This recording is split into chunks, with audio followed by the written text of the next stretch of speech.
আমি বলতে ভুলে গিয়েছিলাম, ওই সর্ষে আর পোস্তর সাথে আমি 3টে পাকা কাঁচা লঙ্কা বেটে নিয়েছিলাম।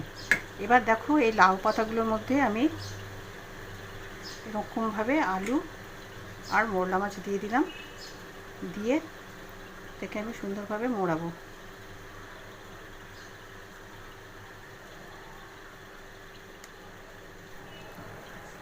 দেখো আমি মোরলা মাছ আর আলু দিয়ে যে পাতুরিটা মাখা ছিল সেটাকে আমি লাউ পাতার মধ্যে ভরে সুতো দিয়ে বেঁধে নিয়েছি।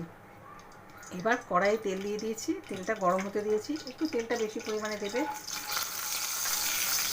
এবার একটা একটা করে এই মোরলা মাছের ভাজাগুলো ছেড়ে দেবো। কলা পাতা মোড়ানোর এই মোরলা মাছগুলো এগুলো ছেড়ে দিলাম।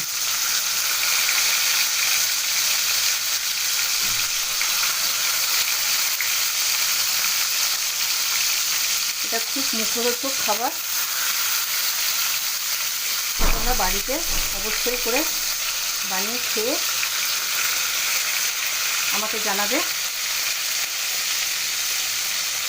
আর আমার চ্যানেলে যদি নতুন বন্ধু হও তাহলে চ্যানেলটাকে সাবস্ক্রাইব করবার অনুরোধ রইল। তবেই তো আমি নতুন নতুন ভিডিও করার জন্য অনুপ্রেরণা পাবো। আর বন্ধুদের সাথে, আত্মীয় বন্ধু বান্ধব যারা আছে তাদের সাথে রেসিপিটাকে শেয়ার করবে আর কমেন্ট করতে ভুলো না। দেখছি একটা পিঠ হয়ে গেছে, এবার আরেকটা পিঠ ভেজে নেব। উল্টে দিলাম। বন্ধুরা, ক্রিয়েশন অ্যান্ড ক্রিয়েটিভিটির তরফ থেকে তোমাদেরকে এই রান্নাটা আমি শেয়ার করলাম।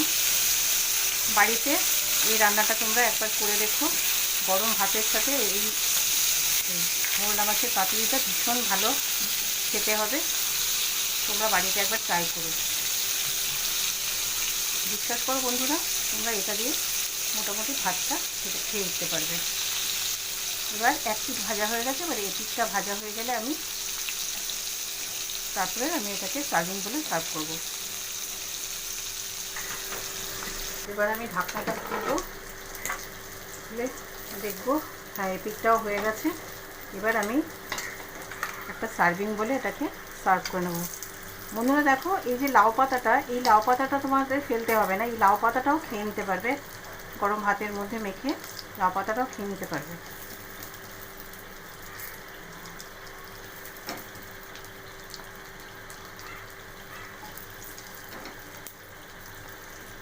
এটা খুবই একটা মুখরোচক এবং ভীষণ সুস্বাদু একটা রান্না। আশা করি তোমাদের ভালোই লাগবে। এটাকে আমি তুলে নিলাম।